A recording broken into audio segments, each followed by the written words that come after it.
ఇప్పుడు మీకు అంటే మీ పెట్టిన హార్డ్ వర్క్కి పే ఆఫ్ అనేది మీరు ఊహించిన దానికన్నా ఎక్కువగా వచ్చేసింది.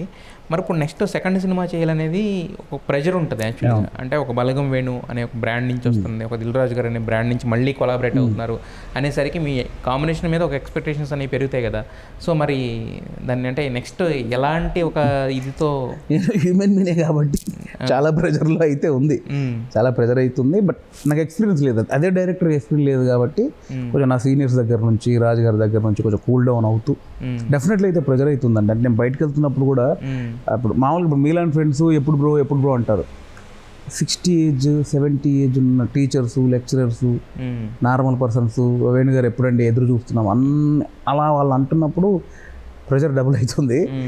బట్ కానీ సేమ్ జోనర్ టచ్ చేయకూడదు కదా, మళ్ళీ వేరే డిఫరెంట్ జోనర్లో రాబోతుంది జరుగుతుంది. ఇప్పుడు బ్రో మనకు చేసింది ఏముంది, బలగం ఏం చేసాం, మనకు తెలిసింది ఒకటి రాసుకొని చేసాం, ఇప్పుడు ఏం చేస్తాం ఇంకోటి రాస్తాం అంతే. ప్రెషర్ వచ్చేసిందని ఆ ప్రెషర్ బట్టి ఏం రాయం కదా. అప్పుడు నాకు తెలిసింది ఒకటి రాశాను, నమ్మింది తెలిసింది ఒకటి రాసాను, ఇప్పుడు కూడా నమ్మింది తెలిసింది రాస్తున్నాం, చేస్తున్నాం, అదే చేస్తాం. డెఫినెట్ వాళ్ళందరూ సాటిస్ఫై చేయాలని చేస్తాము.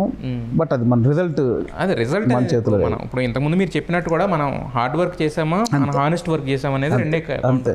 అంటే ఇప్పుడు పెద్ద హీరో క్యాన్వాస్ లేదంటే మంచి కథ అది ఫైనల్లో ఉంది. మంచి కథ కొంచెం అంటే ఈ రూట్స్ అండ్ ఎమోషన్స్ ఆ విలువలతో పాటు కొంచెం ఈసారి యాక్షన్ కూడా ఉంటుంది, కథపరంగానే యాక్షన్ ఉంటుంది, కొంచెం బాగుంటుంది. అయితే మీరు ఇప్పుడు ప్రభాస్ గారు ఇలాంటి వాళ్ళతో కూడా చేశారు కదా, ఇప్పుడు మరి రెండో సినిమా కూడా హిట్ కొట్టేసిన తర్వాత ఖచ్చితంగా కొడతారు మీరు చేస్తున్న మీకున్న కసికి, మాకు అది అనిపిస్తుంది. మరి నెక్స్ట్ ప్లాన్స్ ఉన్నాయా నెక్స్ట్ పెద్ద హీరోలది? నాకు అంత ఆలోచన ఇప్పుడు ఏం లేదు బ్రదర్. నాకు ఇప్పుడు ఇది అయిపోయింది, ఇంకొక మంచి పాయింట్ చెప్పాను, ఇప్పుడు అది రాసుకొని క్లైమాక్స్ దశగా ఉంది, ఇంతే తప్ప నాకు ఫర్దర్ ఏం చేస్తాం అంతగా అది ఏం లేదు. అది ఎటెళ్తుందో తెలియదు, పోయిటే ఎరుకున్నారు కదా రజనీకాంత్ గారు, అంతే. ఇది అయింది, ఇంకోటి రాసుకుంటున్నాం, ఇది అయిన తర్వాత మళ్ళీ తర్వాత ఏం ఆలోచన వస్తుందో అది ఎటు తీసుకెళ్తుందో సరే, దాని మీద ఏం లేను. ముందు ఇదేంటి ఇప్పుడు అయితే క్లైమాక్స్ దగ్గర అయిపోయింది, అంటే ఆల్మోస్ట్ స్క్రిప్ట్ ఎండ్లో ఉన్నాము. ఇది అయిపోతే నెక్స్ట్ దీన్ని ఎక్కిచ్చేసి దీని మీదనే ఉంటుంది ఒక 1-2 years అయిపోయేంత వరకు. ఇది అయిపోయిన తర్వాత మళ్ళీ దానికి అంటే ఇప్పుడు నేను ఇప్పుడే కొత్తగా అదే డైరెక్టర్ కాబట్టి 4-5 తీసుకునేంత ఇది కూడా లేదు నాకు.